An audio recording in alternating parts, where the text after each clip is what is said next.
wasn't it? I hope that's Yes. right. Okay, so you can share your screen. I was looking up if we had any links with it. So, Colin, I've muted everybody, including you, so you'll need to unmute.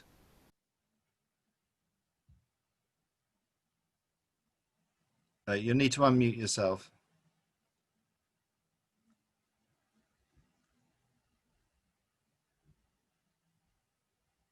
Okay. We still can't hear you. Oh.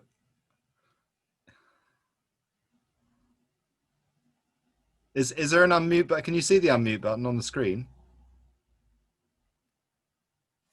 Hang on, let's see if I can do that. Does that help? That's better. Yeah, right. But you gave it to me. I've got the whole screen because I picked the whole screen up. Yeah, that's okay. I don't know. Don't worry about it. Let's start then. Yeah. Okay, so you should be able to see the introductory. Let's see what F11 for full screen. That's it. Should be able to see the title page.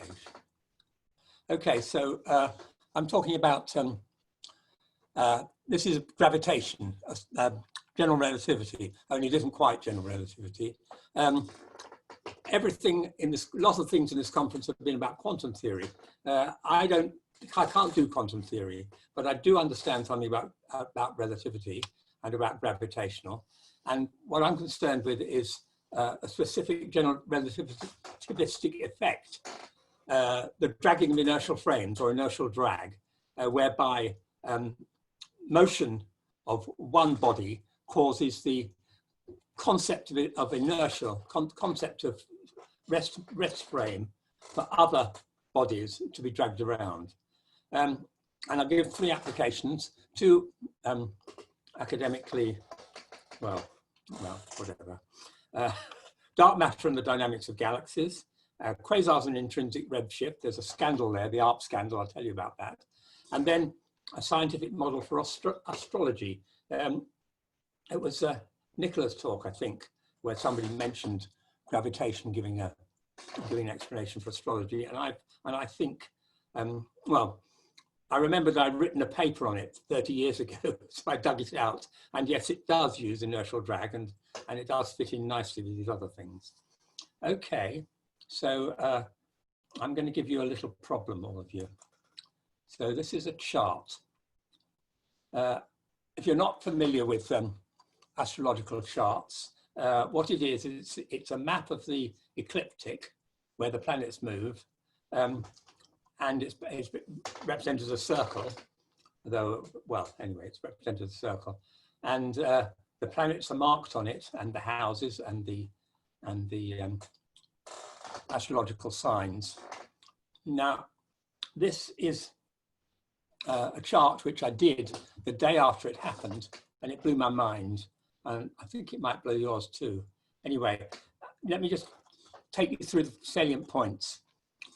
This line here is to the center of the Earth.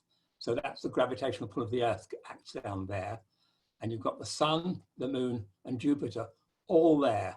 So you've got all the weight of nearly all the weight of the solar system, because Jupiter is about 2/3 of the weights of the planets, and the sun and the moon and the Earth. So all the local gravitational fields are all pulling down. And now the other thing to note about this chart is there's the three personal planets, Mercury, Venus, and Mars, which are supposed to represent mind, the heart and body. They're all in funny places. They're not fixed to anything, they're not connected to anything. We've got a bit of some aspects to Mercury and Venus, but they're only to the ascendant. And this particular event, it was an event, a historical event, this particular event, I haven't got the time accurately, so those things may not be there at all. And then you've got the outer planets out here, Saturn, Uranus, Neptune, and Pluto. And I'll tell you something about that. So the question is, can you guess what this event was? It's an event that everybody knows about. So if anybody can guess what it is, unmute your microphone and scream out, call out what it is. Okay, I'll tell you later. Okay, so that's to get your appetite whetted for the astrology later. Now we'll do some boring academic stuff. Okay, so what I'm going to talk about first is excerpts from the book I've written, The New Paradigm for the Universe. I'll give you a link to it in a minute. It's a completely new way of understanding the universe. I think it solves all the problems, dark matter,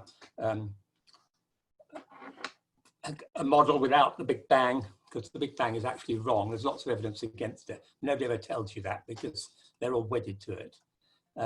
So I should say a lot of you use the Big Bang in some of your explanations. You shouldn't, because it really was not there. There is no Big Bang. Anyway, so you can, so here's a bit about me. I've written papers all over the place, and I've collaborated with Robert Mackay, who's a very good applied mathematician, and we've worked on cosmology. And I've written this book, and those are the coordinates for that book that I just showed you the cover for. Okay, so I'm going to give you a quick run through the book, getting up to dark matter and explaining the dynamics of galaxies, which is one of the things that the standard model doesn't explain. Okay, so introduction.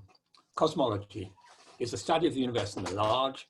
It's a topic which arouses a great deal of public interest, with serious articles both in the scientific press and in major newspapers, with many of the theories and concepts, for example, the Big Bang and black holes, discussed often in depth. The observations that support these discussions use sophisticated and expensive machinery both on the Earth, e.g. the LIGO equipment used to detect gravitational waves, and in orbit around the Earth, e.g. the Hubble telescope and various other things. It's very, very big money, so you don't dare mess with it. Anyway, the consensus of the theoretical framework supporting and interpreting all these observations is known as the Standard Model.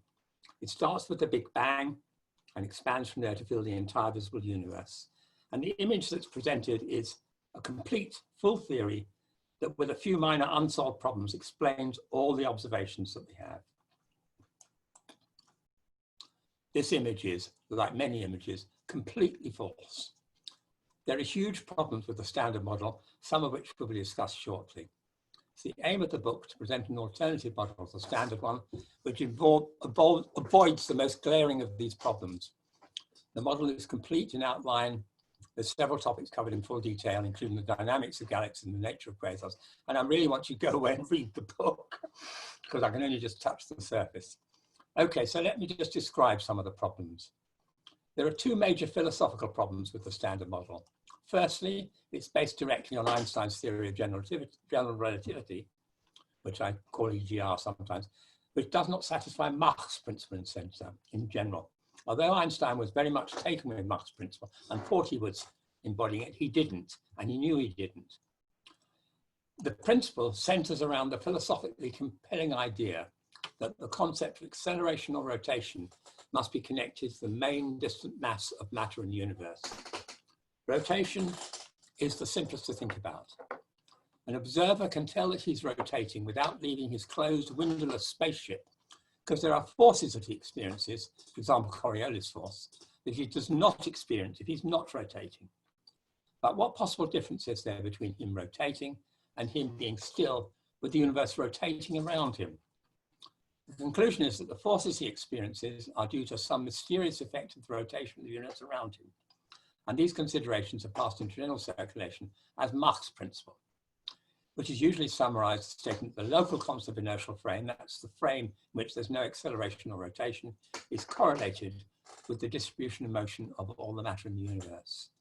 And it's philosophically compelling. You've got to have it in the theory, and EGR doesn't have it. It has a bit of it. I'll tell you about that later, but it's not really in there properly. One way to think of Mach's principle is to think the universe is made of matter and space, and that each piece of matter has its own space with it. And the universal space is just adding all the bits of space from all the different bits of matter. And somehow, so that when they move around, they move the space with it. Anyway, that's just a sort of quick way of thinking of Mach's principle. Okay, and the second problem, and again philosophically compelling, is the principle known as the Copernican or cosmological principle. This is the principle that no particular location should be special. We've got away from having the Earth in the center of the universe. Why should we have the Big Bang there now? There's no fingers of God. This should be true of time as well as space. There should be no special times. We should not live in a special time any more than we live in a special place. Obviously, the current consensus model, starting with the Big Bang, has a very special event at a very special time, so it's not Copernican, not fully Copernican. There is, though, and this is a great shame about cosmology, there's a very good model for the universe found very early on, de Sitter space. Einstein didn't really like de Sitter on his patch, but never mind about that. De Sitter space is fully Copernican in both space and time. I won't be able to say anything more about it in this talk, but I gave a talk on it which was fairly complete to the quasical group. And this is the coordinates for the YouTube video that has that talk in it. So you can look at that if you want to. It's also in the book, of course. Okay, these two philosophical problems are addressed in the book, but not in this talk. What I'm going to address are two other major problems. The first, the so-called dark matter problem, which is universally recognized as a major problem, while the second, the arc problem, is not recognized, but certainly ought to be. The dark matter problem arises from the observed rotation curves of galaxies and is covered in the next section, while the arc problem concerns the nature of quasars and is discussed in the following section. Both problems are addressed by using a simple and widely ignored relativistic effect, namely inertial drag, which I mentioned earlier. And as a bonus, when you solve the rotation curve, you get a good picture of the spiral structure of galaxies coming out. And in the final section of the talk, hopefully I'll have a bit of time for it, is to discuss a possible gravitational basis for astrology, which also uses inertial drag. Okay, so it's time to actually look at some cosmology. So these, I'm going to give you three beautiful pictures. Galaxies. This is, oh my God, M51. Let me just see if I can find it without blowing the whole thing up. No, it's underneath the date. This happened to me before.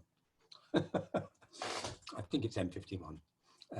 Let's go back to full screen again. And the next one is M101. These are famous spiral galaxies. It's M101, lovely spiral galaxy. And this is Southern Pinwheel M83. And you can get nice pictures of them on the web. So the point is that these beautiful pictures have no proper explanation in the standard model. This has to be stressed because you can't believe it. This looks like the stuff that cosmology should be thinking about. How do spiral galaxies form? How do they work? And it doesn't do it. Okay, so that's the words for that. I just said that. Spiral galaxies are surely the most beautiful objects in the universe, and it comes as a shock to find there's no proper theory for their structure in current cosmology. I mean, it ought to be a scandal on the lines, on the same level as the dark matter scandal. We should be working our guts out to try and explain spiral galaxies. People aren't. Well, because they can't.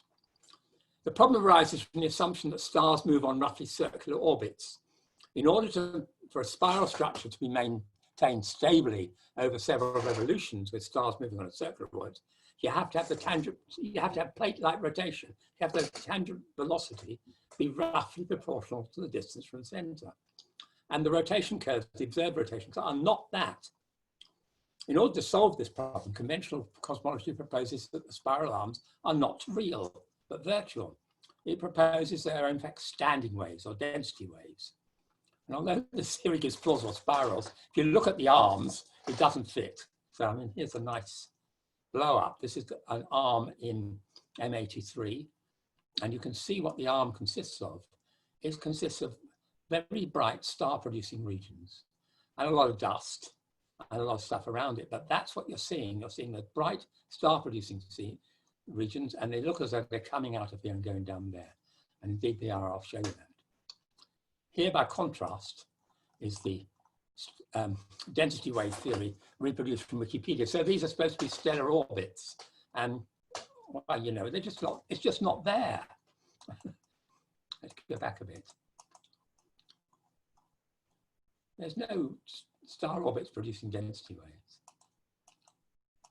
Okay, so it's bollocks, but it's the best bollocks they've got. Okay, so what does the rotation curve look like? It is a plot of the tangential velocity of stars in the galaxy against distance from the center, r. It comprises two approximately straight lines with a short transition region between them.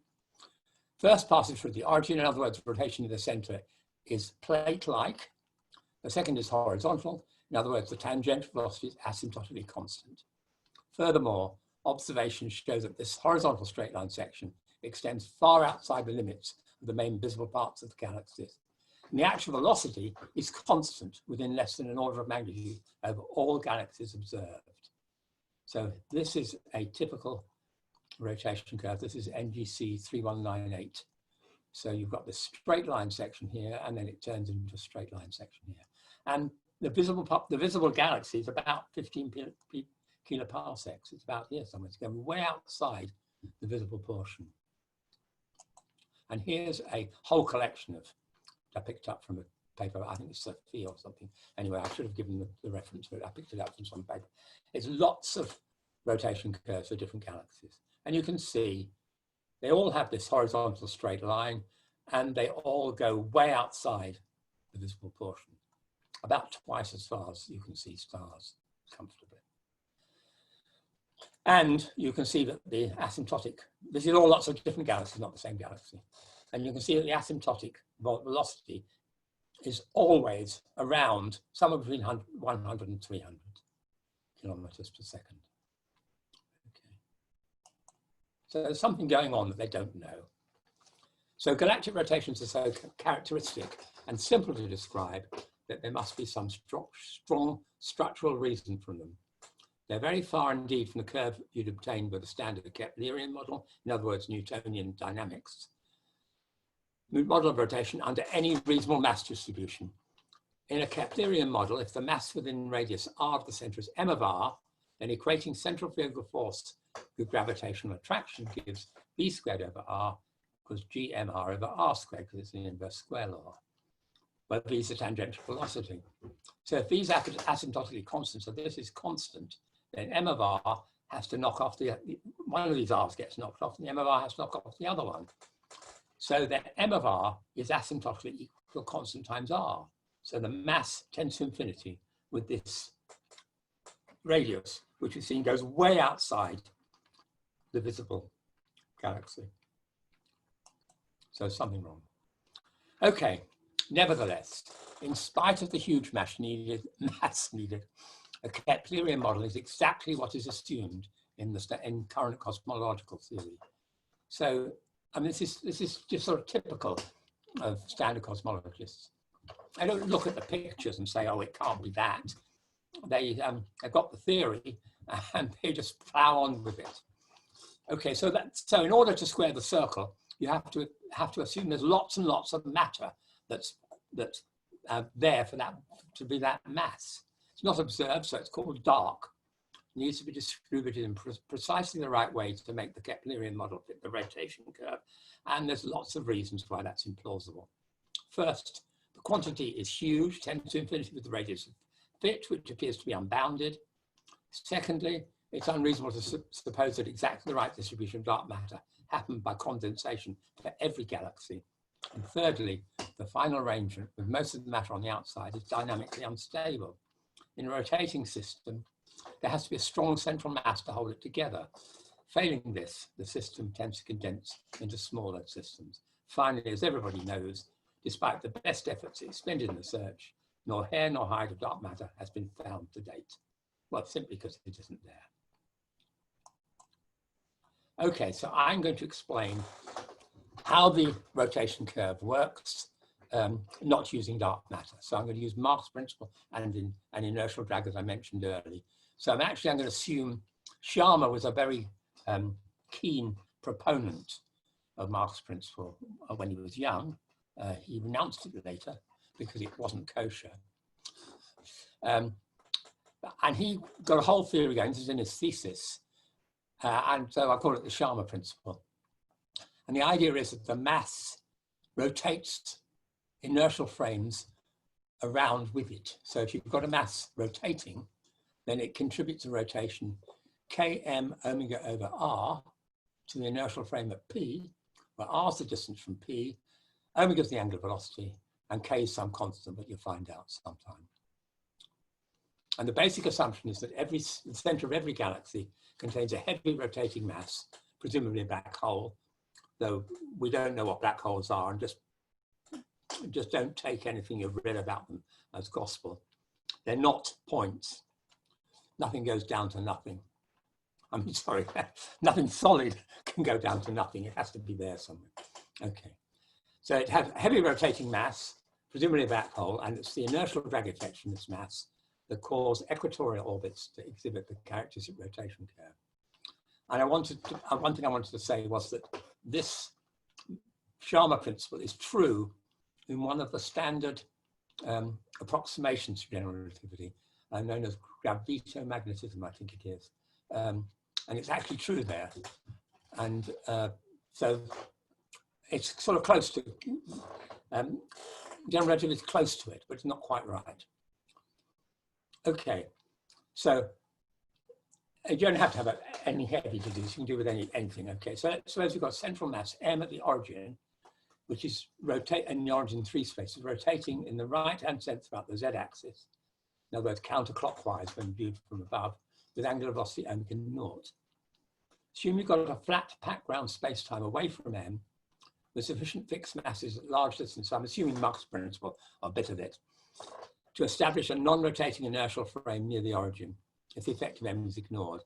Let P be a point in the equatorial plane, the xy plane, at distance r from the origin. Rotation of the inertial frame at P is given by adding the contribution from m to the contribution distance from the distant masses. So distant masses, so you've got the mass at m, which is rotating omega naught, that's weighted km over r. I said it was going to be km over r. And 0 for the distant mass is not rotating, weighted c, say, and you can normalize that. You've got too many constants there. So if you put c equals 1, it's the same as replacing k over c by k.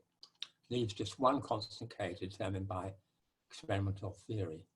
So the net effect is the rotation of km over r, that's the rotation of the mass, times omega naught, plus 1 times naught, that's the rotation for the distant masses, which I've weighted it to come out at 1. And then, so the weighted average of those, you divide by km over r plus 1, and you get a over r plus k, where capital K is little km, and a is k omega naught. And in fact, there's some evidence, Sharma discusses this, and so do the famous authors, the 3 authors, God, what are they called? Misner, Thorne, and Wheeler, they discussed it as well. That k is in fact 1. So little k is in fact 1. So that m is in k is capital K, so this is in fact m, and this is m omega naught. Anyway, so we'll use that when we're constructing models because it makes it nice and simple. Okay, now you've got to understand the way in which the inertial drag field affects the dynamics of particles moving near the origin. So assume the inertial frame of P at distance r from the origin is rotating with respect to the background with an angular velocity omega r counterclockwise. Well, we've just found a formula for omega r. There it is, that's that. But you don't have to have a formula, you can just go ahead with a general one. So the inertial frame at P can be identified with the background space, but it's rotating. And there's no sensible meaning to the center rotation for an inertial frame. 2 rotations which have the same angular velocity but different centers differ by uniform linear motion, and inertial frames are only defined up to uniform linear motion. So an inertial frame, I know I've made it clear before, an inertial frame is a frame in which Newtonian mechanics holds.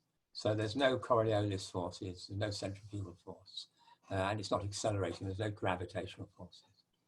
And it's an axiom of general relativity that there are inertial frames everywhere. Newtonian physics has them just built in. It's just one big inertial frame. Okay, so you can assume it's rotating where you like. So we'll assume they're all rotating around the origin. So you can think of the inertial frames as layered transparent sheets, each comprising the same point set, but with each one rotating at a different angular velocity about the origin. So be very clear about the nature of motion in one of these frames. A particle moving with the frame, in other words, it's stationary in that frame, has no inertial velocity. It doesn't feel centrifugal force, and its velocity is called rotational. If a particle has velocity v measured in the background space, because we're assuming that we've got a background Euclidean space, or not Euclidean, Minkowski space, then its velocity is the rotation frame, the rotation velocity, v rot, plus another bit, which is the inertial velocity. In other words, it's the velocity measured in the local inertial frame. So v rot, of course, is r omega r directed along the tangent. And inertial velocity corresponds to the usual Newtonian concepts of centrifugal force and conservation of angular momentum. Now, as a particle moves in the equatorial plane, it moves between sheets. So the rotation about the origin, rotational in one sheet, becomes partly inertial in a nearby sheet. So let's suppose that omega r is a decreasing function of r. Consider a particle moving away from the origin and at the same time rotating counterclockwise about the origin. The particle will appear to be being rotated by the sheet that it's in, and this causes tangential acceleration. The acceleration called the slingshot effect, because the analogy with the familiar effect of releasing an object swinging on a string. But at the same time, the particles move into a sheet when the rotation due to inertial drag is decreased, and hence part of the tangential velocity becomes inertial and is affected by the conservation of angular momentum, which tends to decrease the angular velocity. These two effects balance each other out in the limit, and this explains the flat asymptotic behavior. So here's that in symbols. So v is the tangential velocity. Slingshot effect gives you dv by dr equals omega r. Conservation of angular velocity, momentum that operates on the initial part, inertial part, which is v minus r omega r, causes a deceleration, v minus r omega r over r, or acceleration dv by dr equals omega r minus v over r. And if you add them, you get this relation. dv by dr is twice, that's the rotation, that's the rate of rotation of the inertial frame locally, minus v over r. So you can solve that. It's lucky. I'm not good at solving differential equations, but this one's easy. Rewrite it as r dv by dr plus v equals 2 omega r multiplied by r. This is d by dr of rv. So here's the general solution. V is 1 over r, the integral of 2 omega r plus constant, of course. So you can get, this is the formula for the tangential velocity in terms of r. In other words, the rotation curve.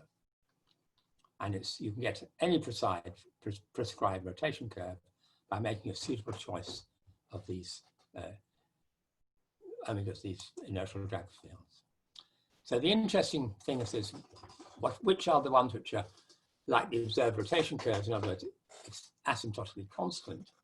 So in other words, when is this asymptotically constant? Well, this has to be asymptotically r. And if you're integrating 2 omega r, you're going to get an r squared unless you knock the r off. So omega has to be something asymptotically 1 over r. So omega has to be a constant over r asymptotically, and then you get v being asymptotically constant. So that's the theorem.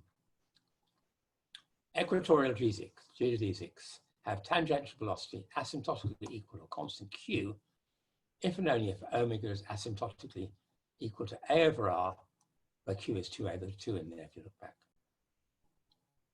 Okay.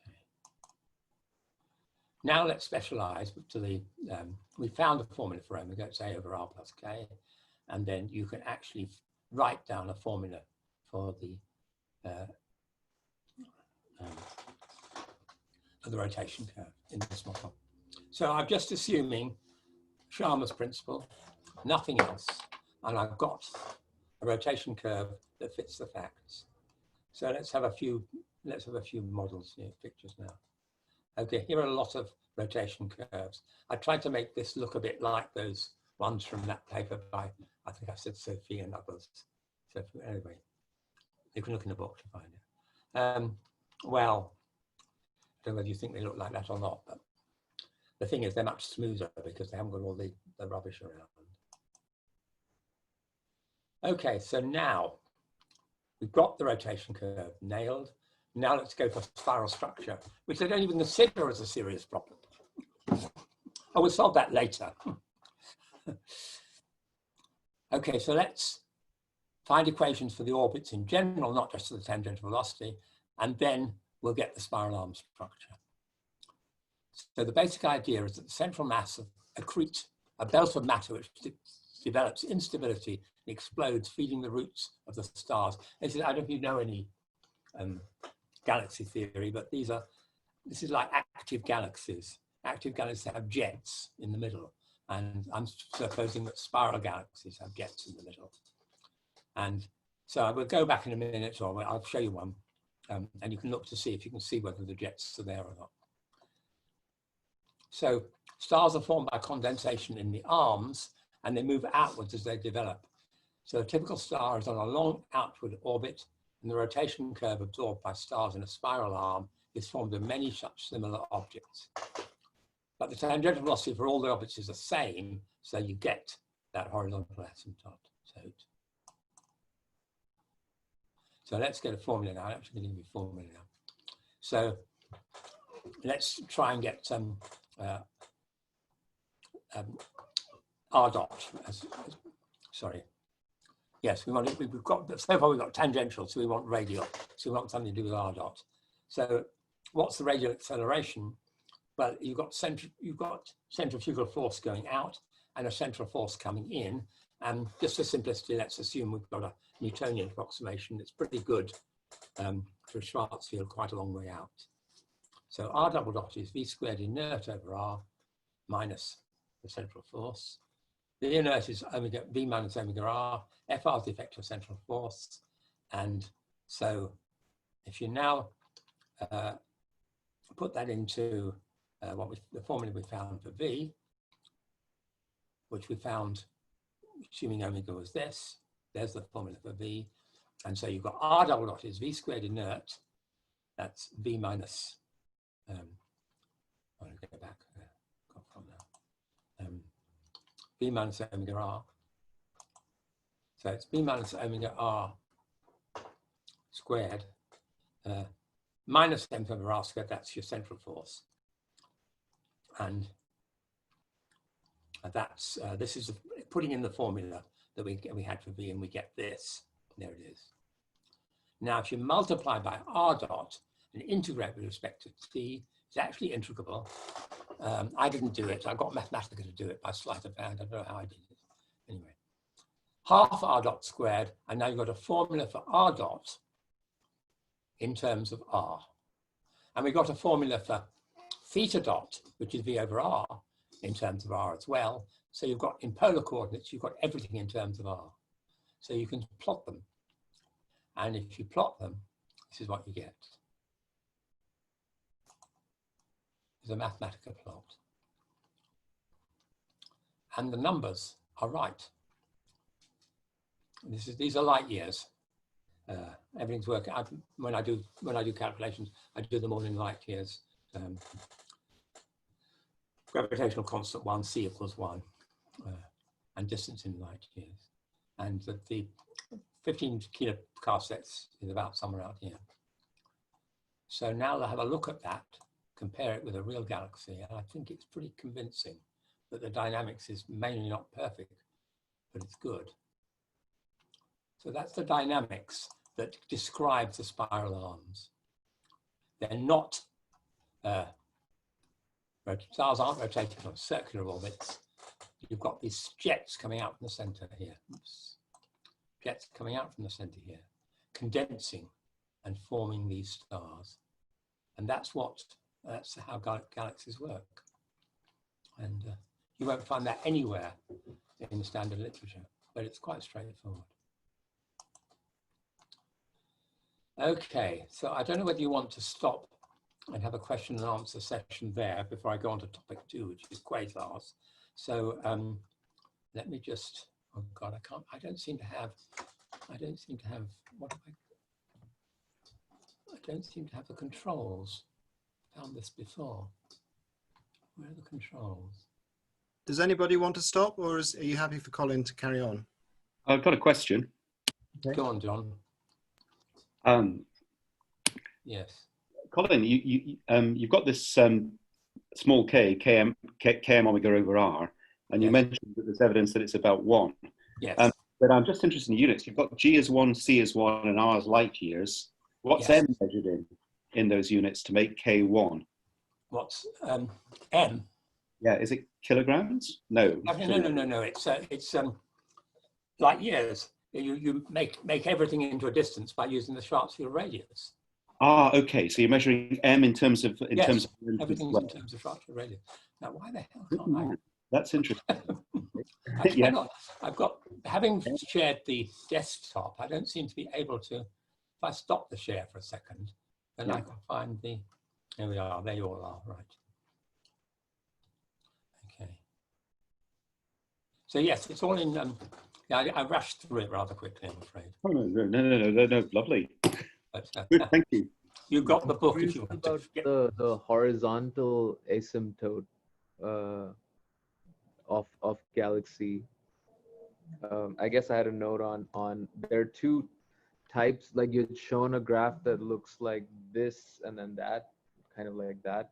And you were Yes. talking about a vertical and horizontal asymptote in that sense, but then you were, there's all, I guess I'm curious about that, the horizontal asymptote with regards to galaxy. Well, that's the structure. asymptotic tangential velocity, which is coming out from the inertial drag force. Now that calculation I gave. Okay. Okay. Anyway, let's press on, because you want to get to astrology, don't you? Yes, I do. Definitely. Right. Now I'll try again. I go to desktop. I share desktop. Then I lose all the controls. They just go. Never mind. Let's go back to the presentation. Here it is.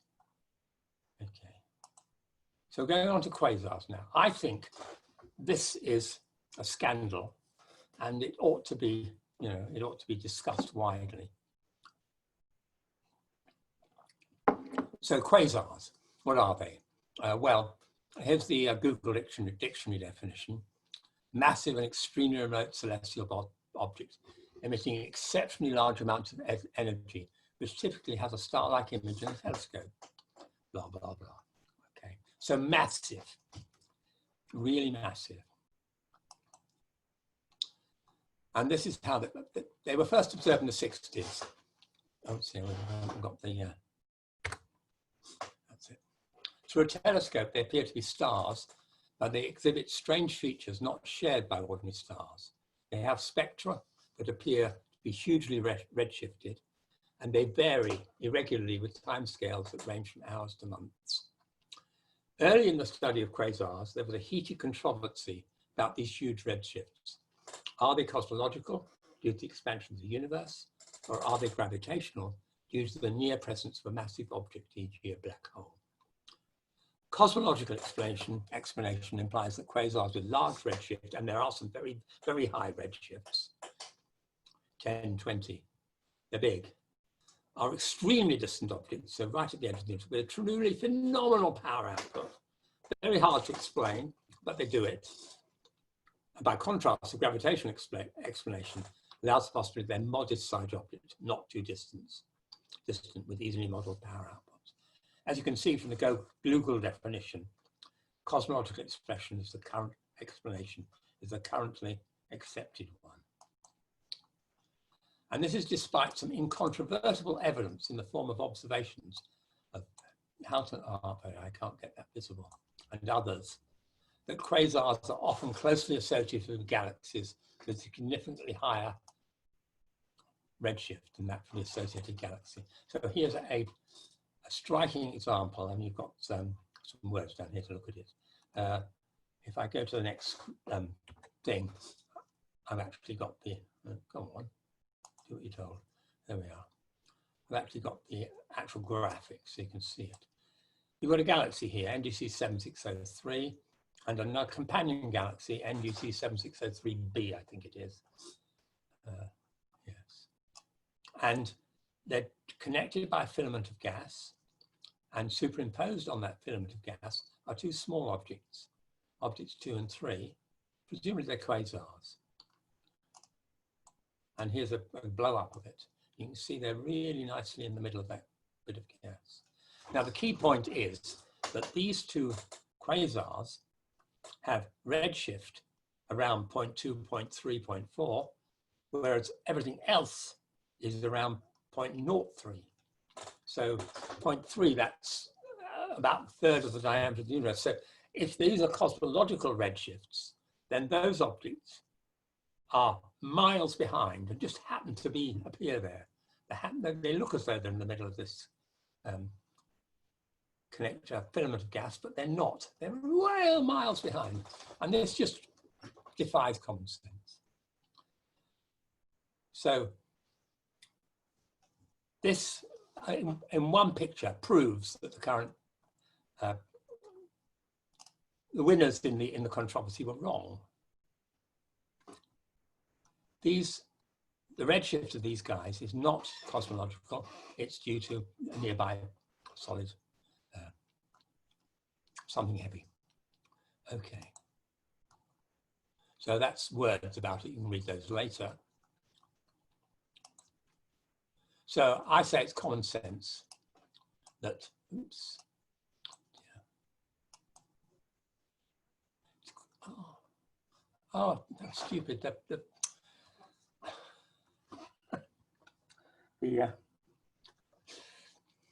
menus at the top of the screen, you just go up there, the mouse, it comes down. Sorry about that. And it's common sense that the alignments seen in that figure are not due to chance, and there are many other ones in ARP and other people's observations. So these objects 2 and 3 have a cosmological redshift around 0.03 for the filament. The remainder must be intrinsic, presumably gravitational. Now, when a consensus view gets challenged by direct evidence, people don't say, oh, we're wrong. They just say, the evidence is wrong. It's fake news. A challenger gets discredited. ARP it's a scandal, was sidelined by the main cosmological community, denied observation time on big telescopes. And I want to rehabilitate ARP's reputation, unfortunately, posthumous.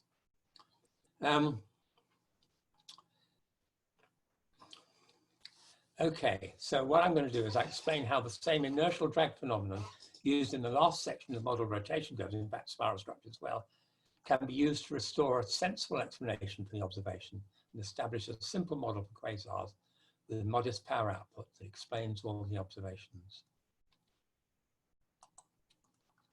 Okay, we have to think about angular momentum. So why is the current consensus view so keen on the redshift being cosmological? It's because of the behavior of angular momentum. If a quasar contains a large central mass, presumably a central black hole, and the energy production is due to accretion from the surrounding medium, and this is common ground between other people, particles fall into it and the gravitational energy is released. But given a small but very heavy object, a particle approaching with small tangential velocity would have its tangential velocity magnified by conservation of angular momentum. So there'll be a radius of closest approach. It's very unlikely to actually fall into the central gravitational well. And the same thing happens to the full flow of falling matter from the surrounding medium. So this gives an obstruction to accretion, which was found not long after quasars were discovered and led to the subject being dominated by accretion disks. The idea is that since falling matter can't flow smoothly into the central black hole, it must settle into a rotating structure of some kind. It's called, whatever its actual shape, an accretion disk. And I keep forgetting to get these lovely science fiction models of quasars, which have these disks around them. Never mind, you can go and look them up.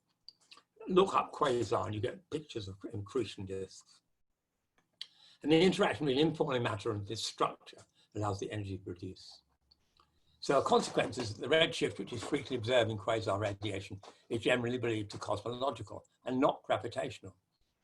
Indeed, if the observed rotation comes from an accretion disk, and the redshift is caused by the gravitational field of the nearby black hole, then because the disk varies in its distance from the black hole over its extent, the spectral lines observed will be wide, a phenomenon known as redshift gradient, and not the narrow lines that are observed.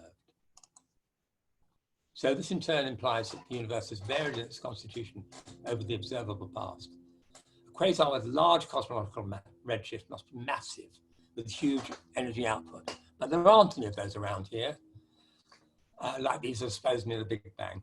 So this provides strong evidence for the Big Bang theory, which entails a continuous change in the constitution of the universe. A steady state model cannot contain a Big Bang. And this was what caused Fred Hoyle to abandon his continuous creation model, which is fully Copernican in space and time. It's not a nice model though. It doesn't have the symmetry that De Sitter space has. Much better model. Go away and read about it. Okay, so assume that the central mass is rotating and the infalling particle is in the equatorial plane. Take inertial drag effects into consideration. From the equation I had before, the angular momentum per unit mass VR is integral to omega r dr plus constant. And if you take off the inertial bit, you get this. Okay. Anyway, whichever formula, it doesn't matter. There are solutions with low angular momentum, either true or apparent for r small, and significant angular momentum for r larger r. So you're coming in towards the black hole, you've got the large r with the angular momentum, and you can get the inertial drag, you can get the angular momentum to decrease. So it doesn't force the existence of an accretion disk. So what do I say? So yes, so one way to think of it is that the rotating body can actually absorb angular momentum. And here's another nice way of describing it. So the formula for omega, that's the inertial drag, implies the inertial frames in the orbitum rotate at roughly the same rate. In other words, it's plate-like rotation. If the speed of this rotation is the same as the effective rotation of the infalling matter, then the latter will be rotational due to the rotation of the inertial frame and not inertial. Thus, conservation of angular momentum, which acts only on inertial velocity, will not change it. And the inflow will be radial. So in the local inertial frame, it's a radial flow. So you can have a model, and there's a feedback effect, of course. If the incoming matter has excess angular momentum, it tends to contribute to the central rotation, which therefore changes to increase the inertial drag effect till the two balance again. It's sort of, black holes feed on the matter around them, and they balance the rotation so that the matter gets in. They're growing. I don't know if what you thought of that picture of the ARP quasars, but it looks to me like mummy and daddy and two babies. But never mind. That's another story. And you need a discretion here. In order to apply Sharma's principle of black holes, you need to have a black hole having a well-defined angular velocity as well as a well-defined angular momentum. So in other words, the black hole has an effective radius, RF. So in other words, this idea that black holes have zero radius is bollocks. I mean, it is always obviously bollocks. Anyway, nothing goes down right to nothing. It's no singularities in nature. Okay, for a black hole, the friction is the actual radius is zero, and hence angular velocity is not determined. So this assumption I'm making is that it goes down to a small but non-zero size. Since RF is small, that's the effective radius. Small change in angular momentum corresponds to a large change in angular velocity. So it gives you that locking effect that I described earlier, and it makes it more responsive. So the conclusion is that the angular momentum obstruction of accretion can be ignored and the spherically symmetric model used instead. So I worked out a suitable model in joint work with Robert Mackay and Rosenberg, Toale, Enriquez, and that's the references to the references in the book, and the appendix C is in the book too. And in this model, the gravitational redshift Z is, this is now in MKS units, not in natural units. So M is in solar masses, capital M is in solar masses. N's the density of the ambient gas, which we assume is hydrogen atoms. And what you get is that Z is this number, M inverse, N inverse, T to 1.5. That's the temperature. And the important thing to notice is that M is inverted. So the bigger the black hole, the heavier, the smaller the redshift. This is very unintuitive, but it was observed by Arp. He actually observed this. He's a brilliant observer. He's the guy that helped Hubble do his observations. And the way is to treat it is a scandal. Anyway, okay, so that's quasars. Now it's time to go back to astrology. So I'm now going to, since I can work out how to. Okay, let's stop share for a minute. No, not new share. Stop share. What is it? Stop share. Stop share down the bottom. Stop share here. Right. So okay. So now turn on microphones. Are you there, Mark? Yes, I'm here. I'm here. Turn on microphones. Is anybody going to hazard a guess as to what that chart was? Well, we got a few suggestions in the chat. Oh yes, I'll have a look. So what have we got? So the event. Oh, wait a minute. Let's just go back here. So Beer walks into a bar. We don't serve bar, says the bar. Beer says the bar. So the joke is the neutrino walks into the bar. Oh God, I can't remember. No, we don't serve neutrinos, said the bar. Says the barman. A neutrino walks into a bar. That's when they thought neutrinos were going faster than the speed of light. Near miss by an asteroid, no. Near miss by an asteroid. D-Day. 2008 financial collapse. No. No. Nothing happened then. Financial collapse. Okay. Okay, so we got stuck on the financial collapse by the looks of it. JFK assassination, 9/11, or Krakatoa? Krakatoa wouldn't have any astrological effect, would it? No. No. Anyway, let me spill the beans then. Nobody's got it. Where is it? So let's go back to share screen where I was. See if I can go straight.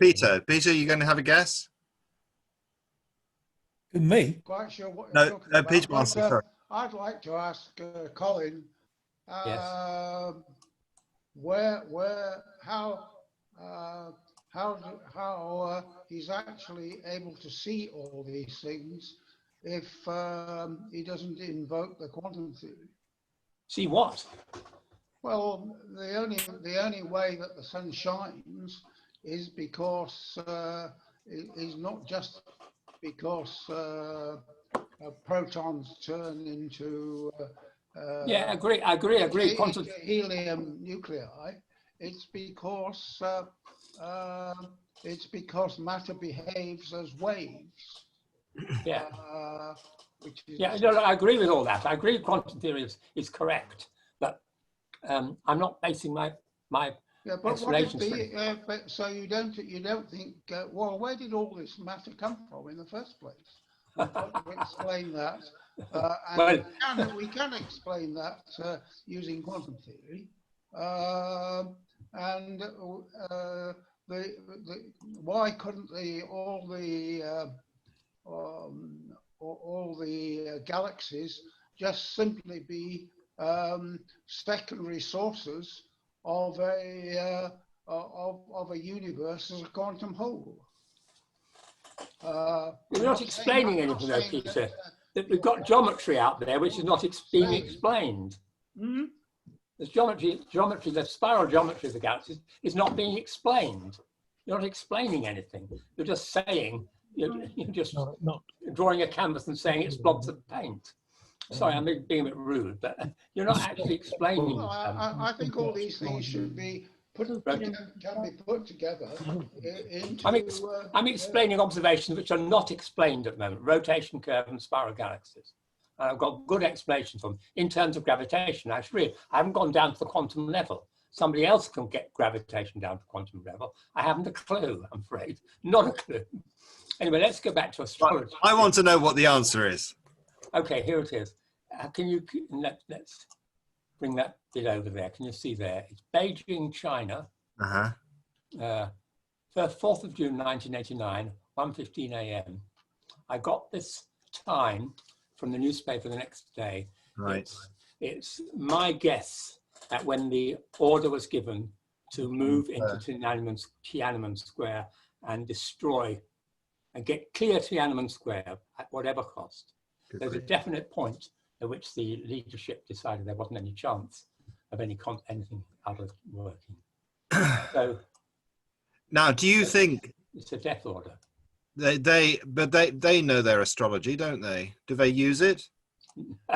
No, nobody uses astrology when they're doing things.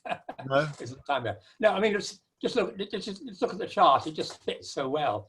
You've got all this weight down here. It's dragging down. It's death. And the personal planets are just nowhere in sight. They're looking on. They're saying, "Oh, we can't help." Anyway, I think it's extremely significant. My mind was blown when I saw that. Anyway, okay, let's forget that. You can look at that later and see if you agree with me. Okay. Well, So, Colin. Yes. Thank you. I'm going to go on now. Okay, right. Go on then. Yeah, sorry. I mean, I've got 5 minutes. Well, I can stop pretty soon. Keep going. Sorry. Yeah. So what I'm going to do now is I'm just going to go very, very quickly. And if you like, we could just cut it all out. I'm going to go very, very quickly to this paper I wrote 30 years ago in 1991, giving a gravitational explanation for astrology. And so I start by discussing evidence. You can look at all this later. If I page through it, then it'll all be in the transcript. You can just read it. So I'm just thinking of what a model must have, and I've listed 8 properties. And then I've discussed possible forces that might work. Electromagnetic forces, well, they don't work because we live in a very noisy environment, and anything electromagnetic radiation from planets is too small. And gravity is the one that works because it's not shielded, and because you've got this inertial drag effect. And if you look at Pluto, oh, sorry, because I didn't talk about the evidence, but one of the pieces of evidence is this quite amazing piece of work by Liz Green. She published a book 8 years before the Soviet Union broke up, and she predicted the breakup of the Soviet Union with great accuracy. And the engine for the destruction is the transit of Pluto over the birth chart. There's nothing magic about it. It's standard astrology, but it was just in print 8 years in advance. So Pluto is, in fact, it has a very large effect considering its size and distance. Pluto is in fact a double planet. It has a moon called Charon, which is more or less the same size as Pluto itself, and they rotate about each other in a tight orbit at right angles to the plane of the solar system. And if you follow this link here, some lovely pictures given by NASA. So they're locked in a very short orbit, so the inertial drag effect is enormous. It's much bigger than anything you can get locally. So the unusual orientation distinguishes it from other fields. Uranus also has a rotation axis in the plane of the solar system rather than perpendicular to it. And both Uranus and Pluto are interpreted in astrological reasons and having revolutionary effects. Okay, so then I just quickly suggesting why inertial drag effect might have an effect on us. And it's because I'm suggesting that we that we're conscious. The conscious organ is a bit of space that's connected. It's outside real space, and we get our information via a connection with real space, and so the tiny gravitational fields would affect us directly. Anyway, you can look at that later, and maybe it's gobbledygook, but I'd be interested in what people think of it. Okay, let's stop there then. So, Mark, can you make sure those three links I put in the thing? That's the book, the astrology paper, and the NASA link. They're all they're there for people to click on. Yeah, I don't think you can click directly on the slides. okay, that's all right. Okay, so I'll stop there now. So stop share. You know, I mean, we've had everything. So we've had, you know, astrology and lots of very detailed physics. And you're probably not the first person to say things are bollocks in an Anpa presentation, but you did it so elegantly. What did I say was bollocks? I can't remember now. Right. Any questions? Big Bang Theory. Yes. No, it wasn't a Big Bang Theory. Yeah, okay. Okay, so Doug. Doug, yes. Okay, thanks for the talk. It would help, I think, if you had more pictures to go with the words for us people who are rotationally challenged. So I would suggest you add more pictures, you know, with little arrows, and so that would help. That was one comment. Second comment was you said there's no singularity at the black hole. Okay, so if you look at the black hole, it doesn't go down to zero. It has a. Go on, sorry. Well, I'm suggesting that black holes, they don't have a point in the middle. I'm agreeing with you, but I'm trying to give it to you. I'm trying to talk about it in a way maybe that gets some discussion. See, a black hole has a circumference, right? But if you measure the diameter... No, it's not, it doesn't have a circumference. You're talking about the Schwarzschild radius. You're talking about the Schwarzschild horizon. I mean, yes. if you could metaphorically put a ring around a black hole, its surface area is the Schwarzschild radius, right? There's a Schwarzschild radius. Measure in entropy. It's units in entropy. It's bits. Something like that, yes. Yeah. Okay. So the point is, the inside of the black hole, there isn't any inside because space is completely dilated. So the diameter of the space, even though it has a circumference, the diameter or the radius of it is zero because space is completely dilated. So it's a macroscopic singularity, not a miniature singularity. No, you're completely wrong. You can walk across the Schwarzschild radius and you don't see anything. Okay. Space goes. I'm talking about if you were to measure it because of relativity. Schwarzschild radius is only valid for people who are a long way away. When you come up towards the black hole, you can't see anything. Yeah, you're looking at a local reference frame. But my point is, you can't see out, but you can still see in. Okay. So the point is that Claude Shannon was in Dallas in the 80s, and he was doing a mathematical, talking about high dimensional spaces. And we know that if bits are their own dimensions rather than part of energy or matter, you know, that then a black hole is actually a bit bucket, which is other people have used that term because its surface area is its entropy. So, but why is all the bits on the surface area? And the reason they are is because if you look at the high dimensional mathematics of that, which Claude Shannon did when he was in that talk in Dallas, he says, if you look at hyperdimensional space and you increase the number of dimensions in the space, you find out that all the volume of the hyperdimensional space is on its surface area. And this comes purely from mathematics. So there is no inside to a black hole because it's because it's not in 3D. It's a hyperdimensional object that happens to be trying to represent itself in 3D. And the only way it can do that is with the surface area, which is its entropy. So that's how I look at it because I'm looking at it from hyperdimensional mathematics perspective. And so anyone else care to comment? That's my perspective. So. Well, that's not what conventional space-time theory shows. The conventional space-time theory, there's no difference between the space-time at a black hole boundary than space-time further out. It's just that at that point, the future is inwards. That's all. It's just an ordinary part of of space-time. It has local inertial frames just like everywhere else. That's assuming that you're following only relativity and you're not looking at hyperdimensional math, because Yeah, I'm from not a looking at hyperdimensional math perspective, that's not what you get. Sorry. And Okay. you know, even they know from Hawking radiation that entanglement, which is you get Hawking radiation because of entanglement, partly, Partly. you know, Yeah, sort of. and that it can fade. So the question is, if there isn't any inside and it's only on the surface area, that's where all the bits are, and that's the smallest increment you can make to a black hole, then there isn't any inside. And there isn't any space and time either in there either. So, you know, so I say it's a macroscopic singularity, not a miniature singularity at the middle. So that's my comment from a hyperdimensional math perspective. So if you have John, help me out here. You're good at this.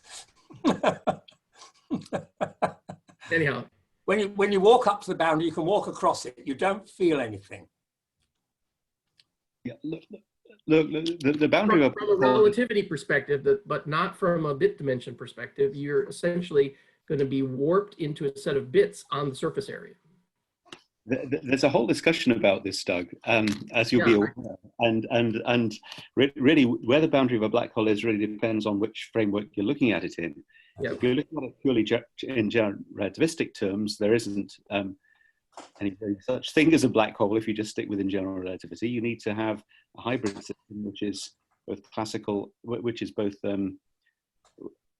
where you have a Euclidean system embedded inside something to define what the Schwarzschild radius is. So you're looking at a hybrid system to get a Schwarzschild radius. What Colin says is exactly right. I mean, if you move in towards a black hole, what's happening is the length scales of space and time are changing as you move. So your rulers and clocks are changing, and your vision of what the black hole is being changed by the fact you're going towards a very, very large mass. And as Colin says, you can just walk across the boundary. There is no boundary. So I've never really got how Hawking radiation works when there isn't actually a boundary. I mean, it's in a particular theoretical view that you have that boundary. So, but in actuality, because space and time are varying as you move in towards the system, you're not going to observe anything. You never reach the black hole. There's never anybody actually getting to the black hole event horizon because your time slows down so much, you never get there. There's a whole discussion about whether or not the things actually exist, or we're just talking about very large masses that are fairly compact. I mean, so there's a whole discussion about that, which we can have, but it's not particularly relevant to what Colin's talking about. If you're talking about something which is rotational, whatever Colin's talking about here, when you're talking about having a rotational coupling, a max principal movement of inertial. Yep. I mean, the very strong point about what Colin's talking about is the fact that you have this 1/r dependence. So it's like a cylindrical set of coordinates that you move outwards, and on the equatorial plane you have a 1/r dependence, which is precisely what you need to fit observation. Now, I think that's an extremely strong argument. I like his talk. I wish he had more images. I think that's a fantastic argument for what Colin's talking about there. I think there must be a very great deal of truth in it. And I think he's absolutely right that apart from what he's saying, and also, well, my colleague Arnie Bennett and Quisicle as well gave a talk about the phenomenology of some of these things, which is worth looking at as well, just on the structure of these things, although not the mathematical analysis that Colin's given. But I think what Colin's saying there is very strong and very convincing. What he claims as well, there's no other explanation of these things. I'm no cosmologist, no physicist, but I believe what he's saying is true. If any of us gathered here together today think otherwise and have another explanation of this, I'd like to hear it. So if anyone would like to comment on how the spiral arms form if Colin's not right, what is it? I mean, this is a big thing in terms of... Yeah, I like his talk, and it was more his comment about that there is no singularity that caught my attention. Well, I think singularity is really is a perspective thing. It's not a local thing, and I think he's right. There's no point object. There cannot be a point object with angular momentum. It's you start multiplying by r. If r is 0, you are, you can have angular momentum. You can't have rotation. Yeah, you can't have a rotation rate. Yeah. Well, the frequency associated with that thing. Anyway, but yeah, I think this whole discussion there, which is perhaps, yeah. Anyway, Doug, there are more pictures in the book if you have a look in the book. Okay. Can I? Peter, Graham Ellsbury is first, and then it's you, if that's okay. Okay. Go ahead, Peter. Graham.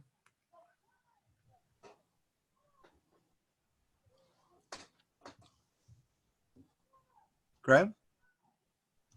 He's not talking. Graham, can you hear me? All right. He typed his mic. Peter, is while, on. while he's sorting himself, maybe Peter, you can ask your question. Well, it's not so much a question. I just wanted to know if Colin had, I've seen a paper where, in fact, there are a whole series of planets which are going in very high elliptic orbits all around what appears to be a black hole, which is situated at the foci of one of all the orbits. You're talking about Sagittarius A star. So all these planets, all these stars are going round the. Are you talking about Sagittarius A star? Well, I could be. Yeah. Okay. That's fallaciously believed to be the center of our galaxy. It has mass 10 to the 6 solar masses. And since the galaxy is something like 10 to the 11 or 10 to 12 solar masses, it's absurd to pretend that something 6 orders of magnitude smaller should be the central point. So I think that that's another piece of B-O-L-L-O-C-K-S. So that again would appear to you know, support your theory that you know, normal gravitational principles apply to the stars orbiting a black hole. Oh yes, they do. They do. That's well known. I mean, that nobody's suggesting that that's not true. Nobody's suggesting that's not true. Okay. Graham wanted to know, his mic isn't working, but he wanted to know what's the evidence against the Big Bang? Okay. Two or three really good pieces of evidence. There's a wonderful observation made by the Hubble Hubble telescope called the Hubble Ultra Deep Field, and you can download it from the NASA site. And if you zoom in on it, now I had it zoom in a little bit. Oh, yeah, I might know whether I can get it quickly. Let me just have a look. Can you paste the link in the chat, Colin? Yes, I'll try that. I'll try doing that. But it's in the book, so you just go to the book and look in the bibliography, in the books in the chat. But I should be able to get the Hubble Ultra Deep Field up for you, because I've got it in one of these. If I go to share screen again, and if I go to desktop, if I go to oh bother. I've lost. I want to go to. Doug's been too successful. We're only having pictures now. We're not allowed words. That's right. You'll get some words in a minute. What do I talk? I want decision space. I think that's the one. And where is it? Yes, here it is. Oh, I shouldn't have done it in the image viewer. Probably should have done it. Here it is. Yeah. Can you all see that? Yes. Right. This is the Hubble Ultra Deep Field, and it's just a tiny portion of a very dark bit of sky where the Hubble telescope was left running for a long time, and it zoomed in on all these funny objects. Here's a very funny one here. I call this the Face Galaxy up here. Galaxy with 2 centers. Well, actually what it is, it's a galaxy that's been distorted by a gravitational wave front between. There are lots of distorted galaxies here. Now, the point is not these distorted galaxies, which is interesting, because it means that space is not uniform at this kind of distance. We're talking about near the Big Bang, the conventional Big Bang. What's interesting is that there are actually some very small, what are still obviously spiral galaxies. I don't know if we'll find one quickly. Maybe that one. I don't know where they are. I had them in this talk. I can find one quickly. Oh, that one's pretty small. Anyway, you can look at the, sorry, I didn't want to do that. What am I doing? Well, there's some very small, here's one here that looks like a spiral galaxy. Some very small spiral galaxies, which are obviously distorted, which are much, much too close to the Big Bang. They shouldn't be there. Under conventional cosmology, they haven't had time to develop. And this is a commonplace observation now. They keep finding things that have developed too fast. They've had to upturn all their theories about how things develop. So that's directly contradictory to standard Big Bang theory. I'll let you play with the Hubble ultraleap field yourselves.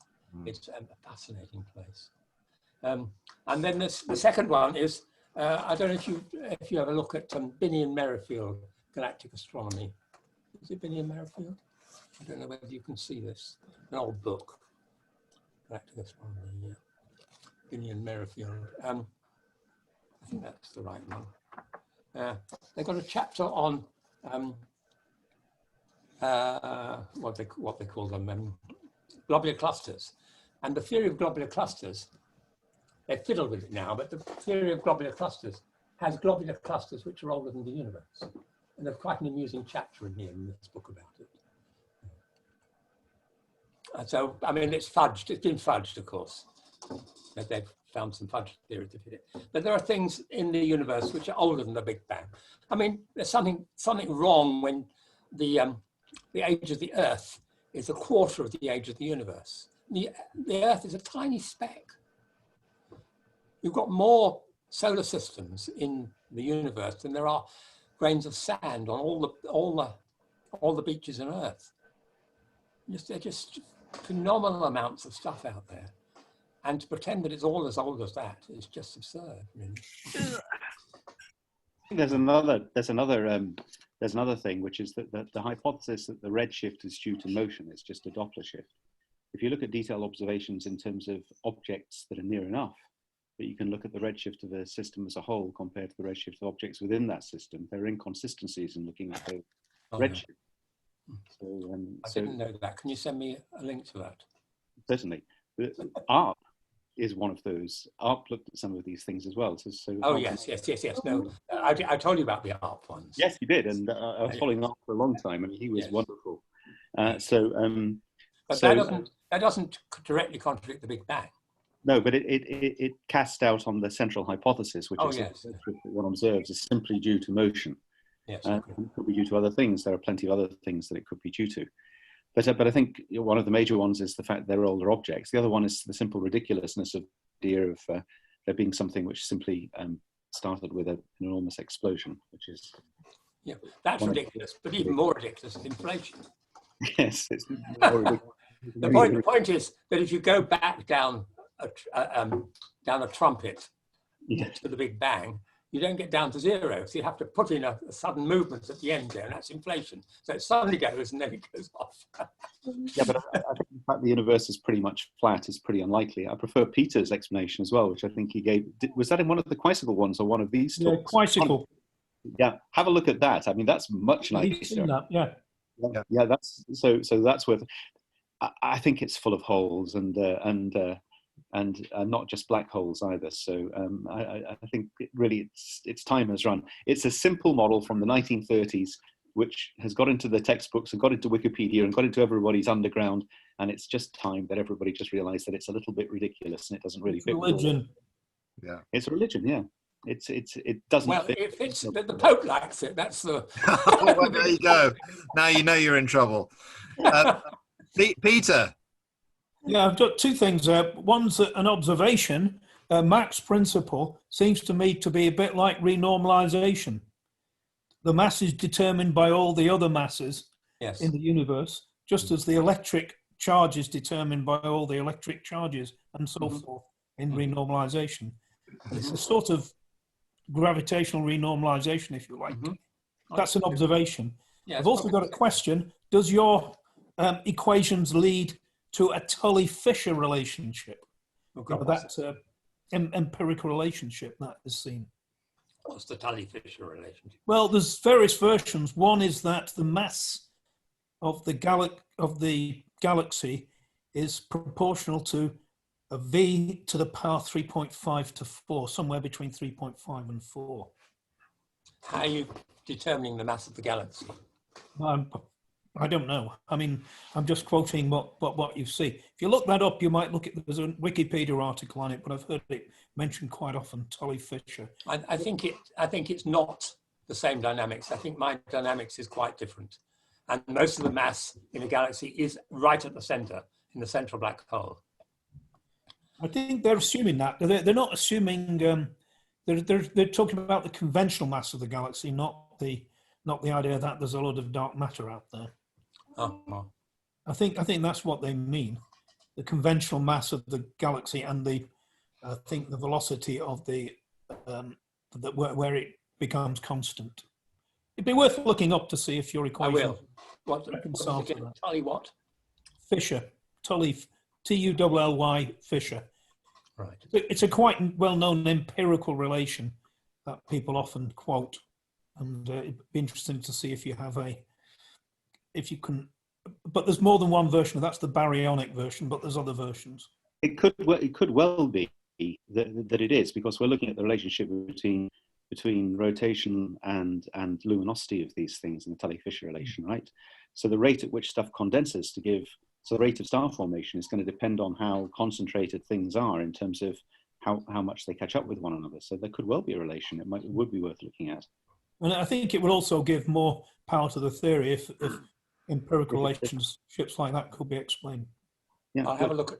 I certainly will have a look at it. But stars do not form by condensation in the galaxy as a whole.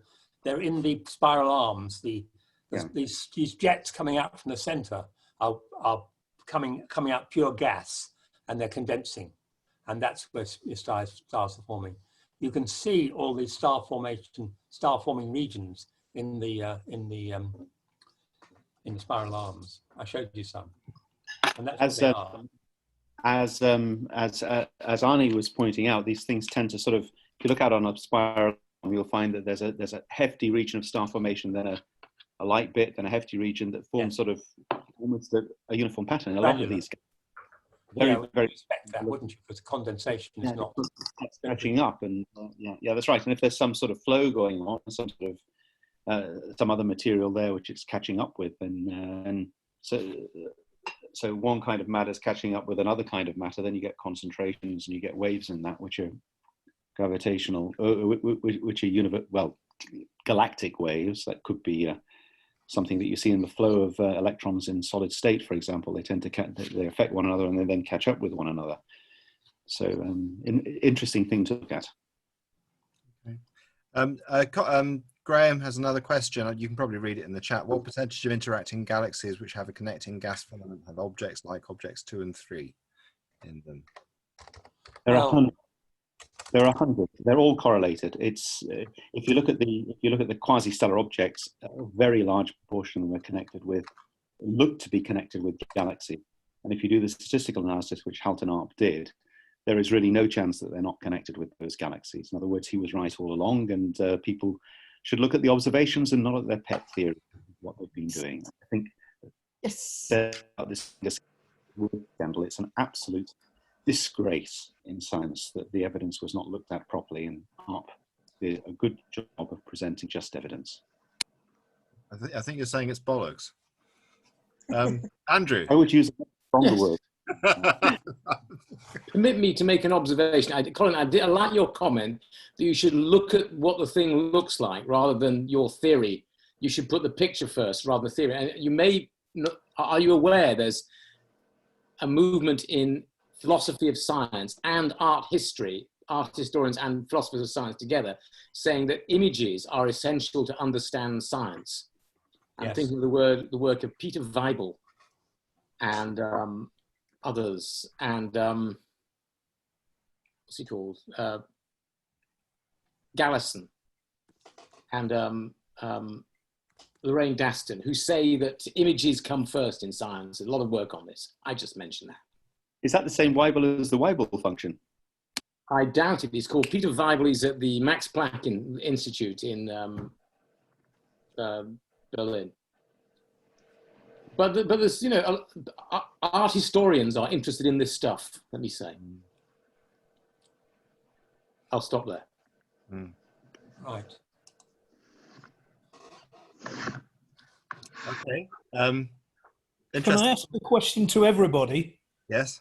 The older members of AMPA, not so much older, but more long-standing, does anybody know what's happened to David Roscoe, who used to come? Who was an astronomer and had some interesting theories.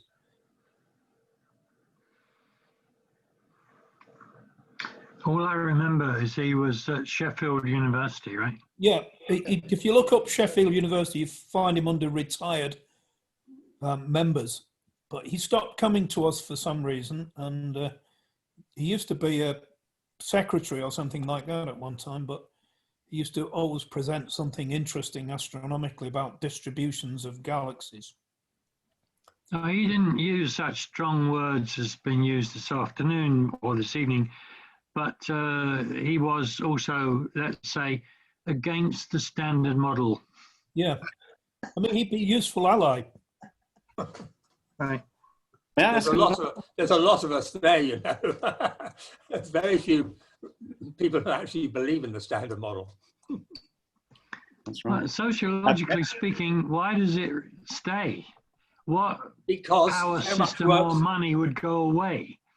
Because it's money basically, and status, and you know, it's the academic establishment. It's no longer science; it's more religion. Peter's right. I think we're living in an era when we're having a drop in proper science, in pure science, and this is something we really have to resist and put. We've had really since the 1950s no much slower rate of progress in proper science than happened in the 20 or 30 years before that, and I think it needs to be restored. There's an awful lot of many worlds theory. A lot of nonsense out there Great deal of nonsense. has String theory. String theory, exactly. 90 parameters and 150 different string theories, all of them competing. 10 to the with one another. 500 possible vacua for string theories. Yes. Which you just pick one at random. What are your chances? Well, Less than zero. Well, looking into string theory and the base of string theory, the way they start is with a very complex object that has very complex properties. If you look at the mathematics of this, so you're already putting SU3 cross SU3 cross SU2 cross U1 cross all sorts of it onto before you even start. Anyway, don't get me. Sorry, I'll stop on string theory. I don't really want. Yeah, don't get us on that. You're right. But okay, yeah, go on. As a fan of Kuhn, I noticed that there was a reissue of the book. It was probably 50 years after the original one. And there was a chapter at the front. And I read it carefully, and it seemed to be saying that science was different to other parts of the knowledge universe in that it had a process within itself to change things.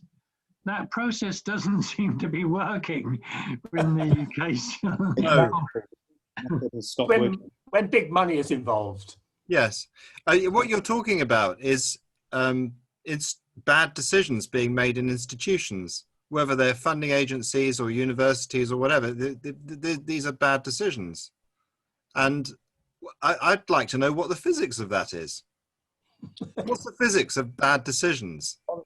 Politics. Gravitational attraction of money. Okay. Does it involve Jupiter by any chance, Colin? I mean, I wonder, you know, but there must be something going on. And the physiology. I think I know what the process is. I think I can explain it. The problem is that funding bodies are looking for hot topics. Mm-hmm. And a hot topic is by definition something that somebody else has already thought of. Yes. And that's already got gained from. So you get people throwing money at whatever the current hot topics are, and these things become self-supporting things and grow a life of their own. Yes. They should be throwing money at non-hot topics, at ones that have not yet started, and that are just pure thought, and they're just new thinking in whatever direction, but they don't. So I think that process of thinking we have to keep up with whatever the Chinese are doing, or whatever the Americans are doing, or whatever that other institution is doing, it is the process. But it's unscientific. Those are the kind of things. It's more than unscientific. We're seeing it in biology in a big way with the pharmaceutical companies capturing our science. and you know, well, the typical one is the vaccine industry. We're not allowed to discuss or talk about them at all. Yeah. Each vaccine has a different efficacy and potential harm, and yet That's right. And we are not allowed to talk about it. Yeah. And it's the other one is antibiotics. being captured by big money, big business. That's right, and these businesses are closing stuff down. Anything which is definitely not going to make money, like a new antibiotic, which everybody knows will be saved and won't hold for the emergency cases, is just not researched on anymore. This is failures of the funding of science, the basic funding of science, which should be transparent, but because governments want to be involved with something which has technological applications, they think they've only heard about this stuff. It's at least 20 years old. That's where the money goes. It goes to old shit, not new shit. Sorry, all bad words. Sorry. Yeah. But talking about that, there is a question I'd like to ask everybody as well. At the moment, Arnie, Ben, and myself are putting together a new theory at the base of quantum chemistry, and I'd like to ask if anybody has experienced PhD chemists or friends who are chemists who might like to get involved in reviewing some of this, because our expertise in chemistry is, certainly mine, is limited to pretty much stuff I learned at school. So are there any chemists out there who'd like to get involved in a new project at the forefronts of chemistry? I can certainly approach the chemists at Liverpool, John. Good, please. Okay, I'd like to get some decent reviewers in to have a look and see if we're not totally full of shit. And it might not have been done already. Okay. So Joe Brenner started life as a chemist. He would be interested in what you just said. Joe Brenner, right? Okay, thanks. There's a wonderful lady in Liverpool called Helen Aspinall, and maybe if she wouldn't do it, she would certainly point you in the direction of somebody in Liverpool who could do it. Please put me in touch then, Mark, because this is something which it's right at the beginning, but it looks spectacular. And I'd like to know that a lot of the stuff hasn't already been done elsewhere, if you know what I mean, or that we're not barking up the wrong tree. It'd be good to get some expertise in there. Okay. On this. Okay. This is important stuff, though, isn't it? I mean, Andrew. Lou, would you just say something on that? Where do you think we should invest in intellectually, and how do you do such a thing? No, I don't have any comment other than you need to pursue science for its own sake. And the problem with the funding institutions is that they always ask the highly competitive colleagues to comment on your proposal.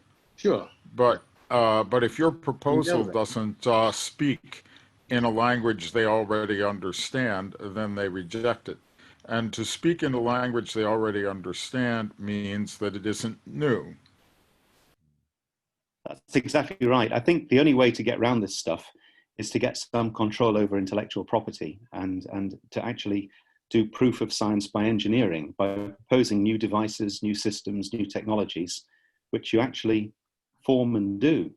And to do that, you need, you need to just do it. You need to have mechanisms to do it. And that's unfortunately fairly expensive in terms of nanotechnology and so forth. So you'd need some backers who believed in you and put some patents out there and have some track record.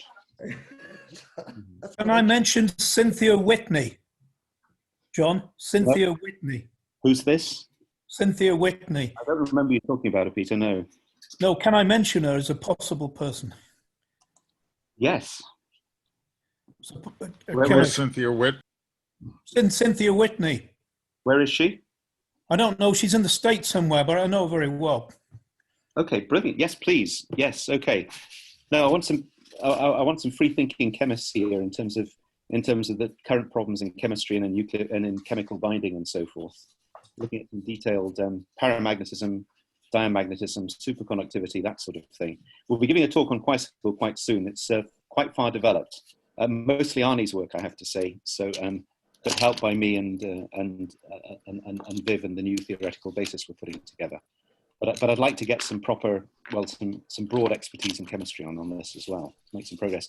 But I think the thing we need to do to make money one decent patent here on something which is really new could really produce an awful lot of money. If we get the right kind of backers, if we start finding backers who have very deep pockets and who are interested in doing fundamental science, the kind of people who in the 15th and 16th century might have been princes in Florence or Milan and backing people like Da Vinci and so forth, what you need is to have a philosophy that's looking at excellence and it's going to support excellence for excellence's sake. Not to do Me Too, sorry about the Me Too has changed its meaning now, but not to do the same thing that everybody else is doing and try and do to death stuff that is supposedly sexy physics, but in fact is quite often leading nowhere and on the basis of nothing. The crazy thing is it's not even very expensive. Just identifying very clever young people and just giving them enough to live on will be enough, because the people will do things because it's so much fun.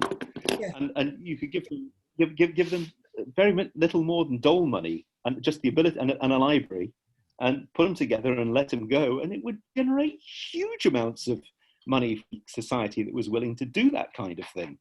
And in fact, we're kind of doing the opposite in the West and leaving it to other countries to develop this kind of thing. This is crazy. It's stupidity. It's ignorance. It's lack of foresight. You're saying we should give money to individuals, because the thrust of grant giving in the minute is make a big group network yourself. Yes. I'm saying what you should do is you should find people who are excellent and then support them with a reasonable amount of money to live on, somewhere to live on, and let them do whatever they like. I'm hearing this now, yes. Absolutely, whatever they like, and do not interfere to the extent that, okay, be there to talk to them and say, wow, that's really clever, or put them in touch with somebody else who's in that field. Universities have turned into money-making machines. Businesses. So where does this proper university exist? Well, Quisicle Limited. Here, and Quisicle. Let's do it. You've got a collection of very eminent thinkers in this group and in Quisicle, and maybe there is a letter that needs to be written, some statement that needs to be constructed and brought to the attention of the powers that be. I mean, my guess is one of the advantages of the pandemic is that everything is up in the air at the moment and no one knows quite where to turn. Universities are really threatened by this stuff. So, if you look at what the IOP is doing, look at the IOP conferences. What a load of, what was that word that's nonsense. In terms of double L. In terms of the stuff that people are talking about, it's just so uninteresting. It's not going to grab anybody. The societies are just not taking, but we are. But can we write a letter? Can we actually, between us? I was planning for the Quisicle conference this year, and then for next year to get the Scottish government involved, to look for institutes, to look for a place, to take the Scottish Island somewhere, put excellent people on that in all fields, and just see what happens. And see looking at the Isle of Man. We've been looking at ways of doing exactly that, and the Isle of Man was proposed. Isle of Man? Isle of Man, yeah, cool. Yeah, West Coast and quite warm compared to Lewis. They have no tax, it's so any money you get in, you can, generate more from and then put it straight back into the research. It's a good setup there. I'd pay extra tax. John Torday. Just a crosscut here. I mean, look at what Hollywood's doing. They're not producing anything that hasn't been said before because they don't want to take risk. So the issue, who's doing? Hollywood, the film industry. Broadway, as it exists, sort of. I mean, they're just recapitulating old stuff because they don't want, the backers have huge amounts of money involved and they don't want to take risks. Look, I sat on NIH study section for 50 years on and off.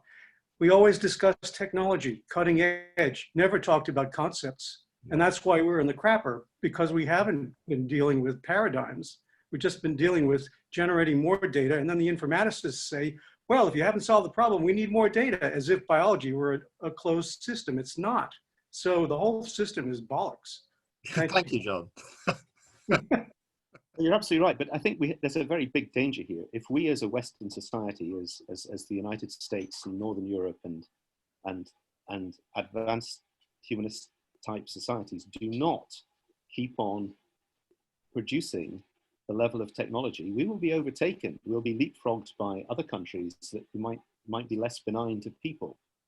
So it's really crazy not to support excellence and to keep that kind of progress going. But we've not been doing it for 70 years, really. Mm. Yeah, well, the Chinese want us to publish biomedical research in Mandarin.